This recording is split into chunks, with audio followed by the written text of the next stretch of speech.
دوسری طرف یہاں بیٹھے ہوئے ہمارا لیڈر نواز شریف، اور نواز شریف ایک ڈاکو، ملک کو 30 سال سے لوٹ کے ملک سے باہر بھاگا ہوا ہے، جھوٹ بول کے باہر بھاگا ہوا ہے۔ سارے ملک کے سامنے ہمیں کیبنٹ میں ہم نے 6 گھنٹے میں بتایا جی اس کو یہ بھی بیماری ہے، اس کو یہ بھی بیماری ہے، اس کو یہ بھی بیماری ہے، وہ شاید وہ جہاز پہ بھی نہ چڑھ سکے، وہ شاید مر جائے گا۔ شیرین کے آنسو آ گئے کیبنٹ میں، اور شیرین کے آنسو آنے آسان کام نہیں ہے اسپیکر صاحب۔ تو ہم نے اس کو وہاں جیسے وہ جہاز پہ چڑھا، جیسے وہاں گیا وہ ایک دم ہی تبدیل، اور آج وہاں جا کے تقریریں کر رہا ہے، وہاں بیٹھ کے اسکیمیں کر رہا ہے، وہاں بیٹھ کے پلاننگ کر کے جی اسے اتنا پیسہ دو، ادھر پیسہ کھلاؤ۔ ساری ان کی ایک کوشش ہے، جب سے ہم 2.5 سال سے حکومت آئی ہے، یہ سارے بڑے بڑے ڈاکو اکٹھے ہو کے یہ سمجھ رہے ہیں کہ عمران خان کو کرسی کا اتنا شوق ہے کہ اس کے اوپر اتنا پریشر ڈالو کہ یہ جی ہمیں جس طرح جنرل مشرف نے این آر او دیا تھا یہ بھی دے دے گا۔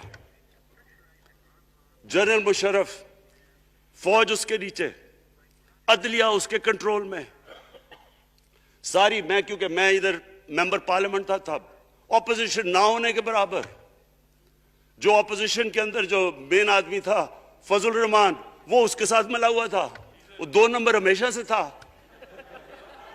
رائٹ جا رہا ہے اس سینٹ الیکشن میں۔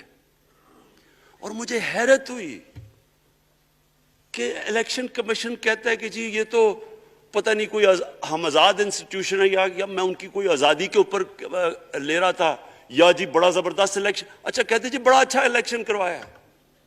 یہ مجھے اور اس سے تو مجھے اور صدمہ ہوا ہے کہ اگر یہ الیکشن اچھا آپ نے کروایا ہے تو پتہ نہیں برا الیکشن کیا ہوتا ہے۔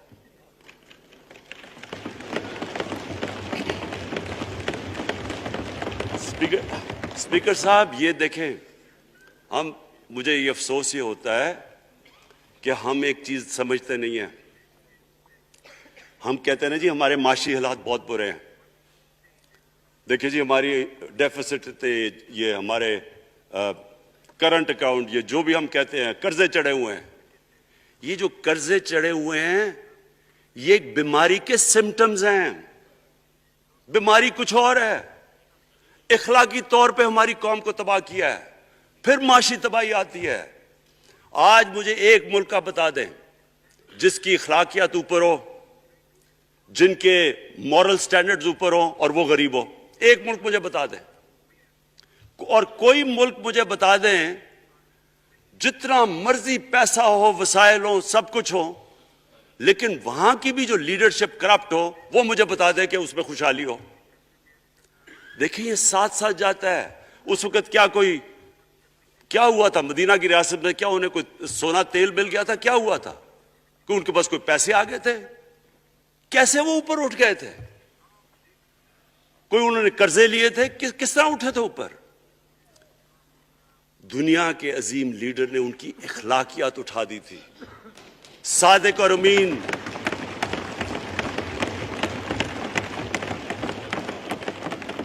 ایک قوم انہوں نے ہمیں بتایا، ہمیں قرآن میں اللہ حکم کرتا ہے کہ ان کی سنت پہ چلو۔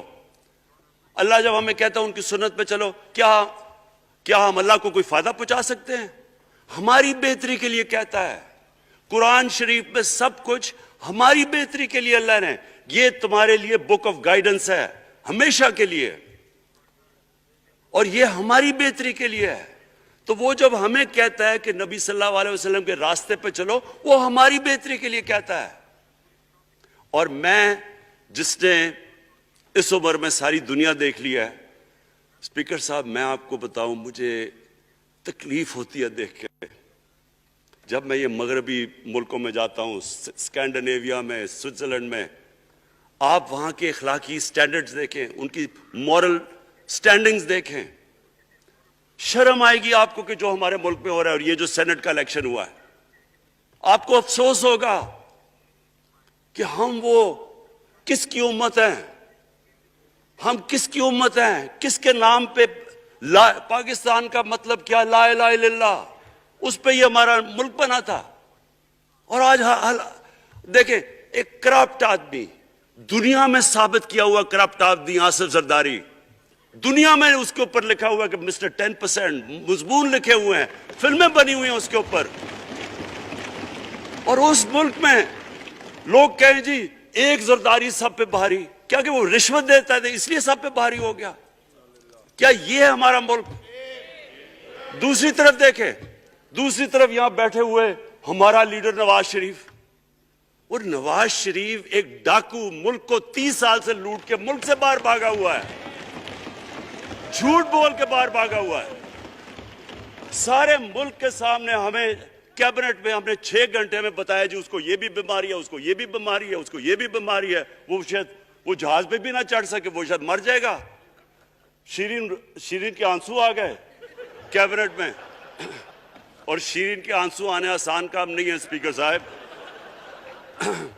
تو ہم نے اس کو وہاں جیسے وہ جہاز پہ چڑھا، جیسے وہاں گیا وہ ایک دم بھی تبدیل، اور آج وہاں جا کے تقریریں کر رہا ہے، وہاں بیٹھ کے اسکیمیں کر رہا ہے، وہاں بیٹھ کے پلاننگ کر کے جی اسے اتنا پیسہ دو، ادھر ادھر پیسہ کھلاؤ. ساری ان کی ایک کوشش ہے جب سے ہم 2.5 سال سے حکومت آئی ہے، یہ سارے بڑے بڑے ڈاکو اکٹھے ہو کے یہ سمجھ رہے ہیں کہ عمران خان کو کرسی کا اتنا شوق ہے کہ اس کے اوپر اتنا پریشر ڈالو کہ یہ جی ہمیں جس طرح جنرل مشرف نے NRO دیا تھا یہ بھی دے دے گا. جنرل مشرف، فوج اس کے نیچے، عدلیہ اس کے کنٹرول میں ساری. میں کیونکہ میں ادھر ممبر پارلیمنٹ تھا اپوزیشن نہ ہونے کے برابر. جو اپوزیشن کے اندر جو مین آدمی تھا فضل الرحمان، وہ اس کے ساتھ ملا ہوا تھا، وہ 2 نمبر ہمیشہ سے تھا. رائٹ،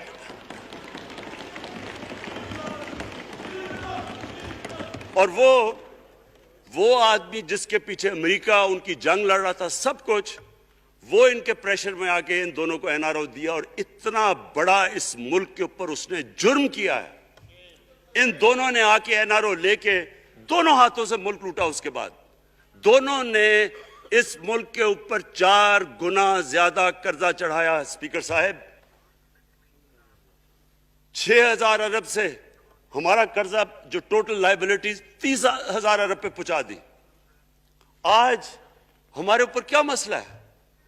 ہمیں یہ قرضوں کی قسطیں دیتے ہوئے بیچارے لوگوں کے اوپر بوجھ ڈالنا پڑتا ہے.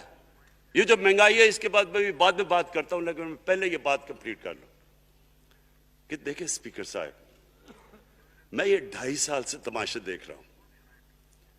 یہاں پہلے دن پرائم منسٹر بن کے پرائم منسٹر تقریر کرنے جا رہا ہے، کھڑے ہو کے تقریر نہیں کرنے دی. کیوں تقریر نہیں کرنے دی؟ کیونکہ ان کو پہلے دن سے ڈر تھا کہ یہ ہمارے جو کرپشن کے کیسز یہ معاف نہیں کرے گا. کرپشن کے کیسز ہم نے نہیں بنائے تھے اسپیکر صاحب، یہ سارے ان کے دور کے کیسز بنے ہوئے ان کے اوپر. آپس میں تو ان کا مکا تھا، اپنا نیب کا چیئرمین آپس میں مل کے کیسز ان کے بند کر رہا ہے. عدلیہ اس وقت کی عدلیہ وہ ان کے ہاتھ میں تھی، ان کو تو مسئلہ ہی کوئی نہیں تھا. وہاں $60 ملین آصف زرداری کا سوئٹزرلینڈ میں پڑا ہوا ہے. وہ جج کہہ رہا ہے کہ واپس لے کے آؤ. وہ یوسف رضا گیلانی جو یہاں سے سینیٹر بنا ہے، وہ پاکستان کا $60 ملین پڑا ہوا ہے سوئٹزرلینڈ میں. وہ جج کہہ رہا ہے کہ واپس لے کے آؤ. وہ کہتا نہیں جی میں نہیں خط لکھتا. بھئی آپ کے باپ کا پیسہ تھا، پاکستانی قوم کا پیسہ تھا. اس کے اوپر وہ ڈسکوالیفائی ہو جاتا ہے. وہ ایسے پھر رہا ہے جس طرح نیلسن منڈیلا کہیں ڈسکوالیفائی ہو گیا. اسپیکر صاحب، میں یہ چیزیں آپ کو اس لیے بتا رہا ہوں، میں تو ان کو 30 سال سے جانتا ہوں. دیکھیں، جب تک ہم اس ملک میں اپنی اخلاقیات ٹھیک نہیں کریں گے، مورل سٹینڈرڈز ٹھیک نہیں کریں گے، جب اس طرح کے الیکشن ہوں گے کہ کھل کے پیسہ چل رہا ہے اور ہم کہیں گے نہیں جی وہ پٹواری کیوں پیسے لیتا ہے، تو وہ تھانے دار کیوں پیسے لیتا ہے، وہ سرکاری نوکر، وہ تو بیچارہ جو نچلا طبقہ ہے وہ تو واقعی جس طرح شیخ رشید نے کہا ہے، مہنگائی جو بڑی ہے بیچارے لوگوں کی تنخواہ میں گزارا نہیں ہو رہا. ان کو ہم کہہ رہے ہیں کہ آپ بالکل ایماندار بنیں. اور یہ جن کا اتنا ان کے پاس پیسہ ہے اسپیکر صاحب، میں آپ کو یقین سے کہتا ہوں ان کو خود نہیں پتا کہ ان کا کتنا پیسہ باہر پڑا ہے. اتنے 30 سال سے چوری کر رہے ہیں یہ پیسہ، اور 30 سال سے پیسہ چوری کر کے اب ان کی کوشش یہ ہے کہ عمران خان کے اوپر پریشر ڈالو سارے چور مل کے کہ جی کبھی ہم گورنمنٹ گرا دیں گے، کبھی ہم وہ نکلاتے ہیں وہ۔ آپ سوچیں فیٹف کے اوپر، اب فیٹف ہماری وجہ سے تو نہیں فیٹف پہ ہم گرے لسٹ میں آئے، یہ تو نون لیگ کے دور میں گرے لسٹ میں آئے ہیں۔ اب اگر فیٹف کی بلیک لسٹ میں پاکستان جاتا ہے تو یہاں سب کو پتا ہے کہ سینکشنز لگ جائیں گی، تو آگے مشکل سے ہم نے اکانومی کو سٹیبلائز کیا، مشکل سے۔ اگر بلیک لسٹ میں جاتا ہے تو اکانومی سیدھی نیچے۔ آج جو لوگوں کو مشکل پڑی ہوئی ہے، اور مشکل پڑی ہوئی ہے ہمارے لوگوں کو مہنگائی کی، اس کی وجہ یہ ہے کہ ہمارا روپیہ جو تھا تقریباً 107 روپے کا، آج 160 روپے کا۔ تو جب روپیہ گرتا ہے تو ساری چیزیں باہر سے مہنگی ہو جاتی ہیں، پٹرول، ڈیزل، بجلی۔ اب بجلی کی آدھی بجلی ان سے باقی ڈالر کانٹریکٹس کے اوپر بجلی کے کانٹریکٹ سائن کیے ہوئے ہیں، وہ سب کچھ باہر سے، دالیں مہنگی، جو چیز باہر سے امپورٹ کرتے ہیں، گھی مہنگا، ساری چیزیں مہنگی ہو جاتی ہیں۔ تو یہ سوچ لیں کہ اگر ہمارے اوپر سینکشنز لگ جائیں، اگر ہمارے اوپر فیٹف کی سینکشنز لگ جاتی تو یہ تو آپ تو سوچ ہی نہیں سکتے کہ یہ ملک میں کیا حال ہونا تھا۔ تو ہم اپنے ملک کے لیے فیٹف کی ریکوائرمنٹ پہ لیجسلیشن کروا رہے ہیں، اور انہوں نے جناب اتنا بڑا وہ ذرا پکڑا، اتنا بڑا وہ لا دیا جی، اتنا بڑا جی، یہ 34 شکیں چینج کر دیں نیب میں۔ اب نیب کا فیٹف سے کیا تعلق ہے؟ انہوں نے سمجھا کہ اب عمران خان قابو آ گیا، اب تو یہ ڈر کے فیٹف کی بلیک لسٹ سے اب تو جناب ہمیں یہ 34 شکیں سائن کر کے تو نیب کو ختم کر دے گا۔ مطلب یہ کہ صرف ان کی چوری کے کیسز ختم ہو جائے، بس ون پوائنٹ ایجنڈا ان کا۔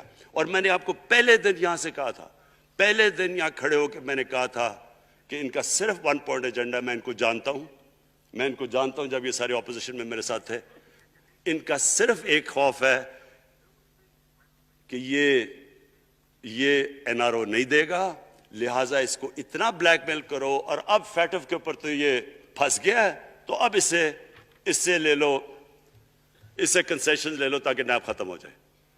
اب سوچیں کیا ان کو ملک کا فکر ہے؟ کیا ان کو نہیں پتا تھا کہ کیا ہونا ہے اگر فیٹف کی بلیک لسٹ پہ چلے جاتے ہیں؟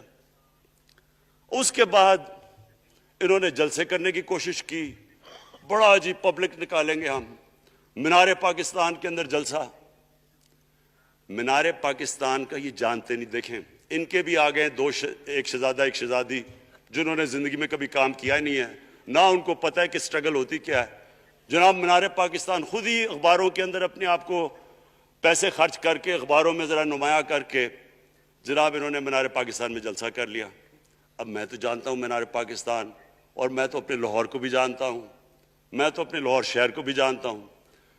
وہ لاہور شہر ملک کا کوئی پیسہ چوری کیا ہو اس کے خلاف تو نکلائے گا، لیکن بڑے بڑے ڈاکو اگر وہ سمجھ رہے ہیں کہ اپنی چوری بچانے کے لیے لاہور شہر کو نکالیں گے تو وہی ہوا جو ان کے ساتھ مینار پاکستان میں ہوا۔ اب آ کے جو اور ڈاکٹر فہمیدہ مرزا نے بڑا اچھا آپ کو ایکسپلین کیا، انہوں نے بتایا کہ یہ کیوں ضروری تھا اوپن بیلٹ۔ انہوں نے بتایا کہ الیکشن کمیشن کی تو ریکوائرمنٹ ہے کہ آنسٹ ہو، فری اور فیئر الیکشن ہو۔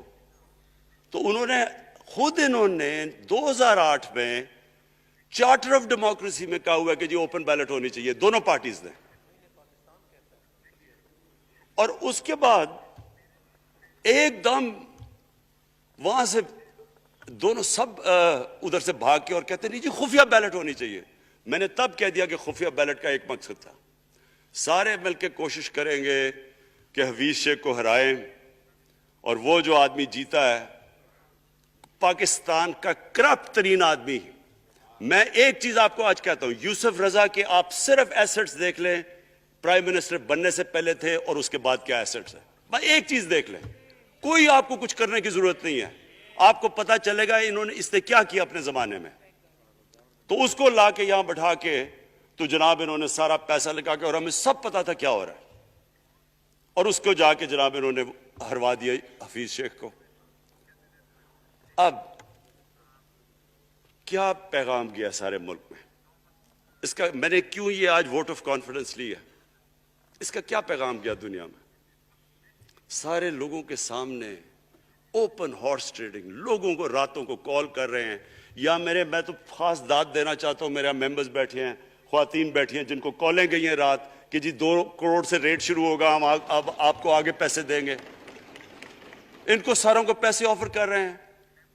اور پھر اگر میں صرف الیکشن کمیشن کو ایک چیز کہنا چاہتا ہوں، آپ مہربانی کریں پاکستان کی ایجنسیز سے صرف ایک سیکرٹ بریفنگ لیں. آپ ان کو اندازہ ہوگا کتنا پیسہ چلا اس الیکشن کے اندر، پتہ چلوائیں کیا ہوا اس الیکشن میں، تاکہ آپ اس طرح کی سٹیٹمنٹ نہ دیں کہ جی ہماری کوئی آزادی ختم کر رہی ہے. میں آپ کی آزادی ختم کر رہا ہوں یہ کہہ کے آپ کہ یہ جو الیکشن میں ہوا ہے. اسپیکر صاحب، میں آج اس اوکیزن کے اوپر، کیونکہ مجھے اس پہ کافی، میں 2.5 سال یہ بڑی چیزیں برداشت کرتا رہا ہوں، اور میں اس لیے صبر سے کرتا رہا ہوں کیونکہ ملک اتنا ہمارا مشکل میں ہے. جو ہمیں ٹائم ملا جب میری گورنمنٹ آئی، میں آپ کو یقین سے کہتا ہوں کہ ساری زندگی میری تو سٹرگل میں گزری. جو بھی آپ انسان نے کسی چیز میں کمپیٹ کرتا ہے، اگر آپ نے ملک میں اپنے سب سے ٹاپ 11 کھلاڑیوں میں پہنچنا ہے تو ایک بہت سارے ملک میں مقابلہ کر کے آپ وہاں پہنچتے ہیں. اس میں ایک بڑی سٹرگل ہوتی ہے، اونچ نیچ ہوتی ہے بڑی. اور پھر اگر آپ کو دنیا کے لیول پہ آپ کو اپنا، اگر آپ نے آپ کو منوانا ہے، اس کی اور ایک سٹرگل ہوتی ہے. اور میرے اس سے زیادہ بڑی سٹرگل تھی کہ ایک آدمی جا کے ہاسپٹل بنانے کی کوشش کرے، اور وہ بھی کینسر ہاسپٹل. تو ایک وہ بہت بڑی سٹرگل تھی. پھر پالیٹکس میں لمبی سٹرگل رہی ہے. اکیلا تھوڑا سے لوگوں کے ساتھ شروع ہوا تھا، اور سٹرگل کر کے 14-15 سال تو مذاق اڑتا تھا میرا، سارے ہنستے تھے جب نام سنتے تھے میرا. تو ایک سٹرگل کر کے یہاں پہنچا ہوں.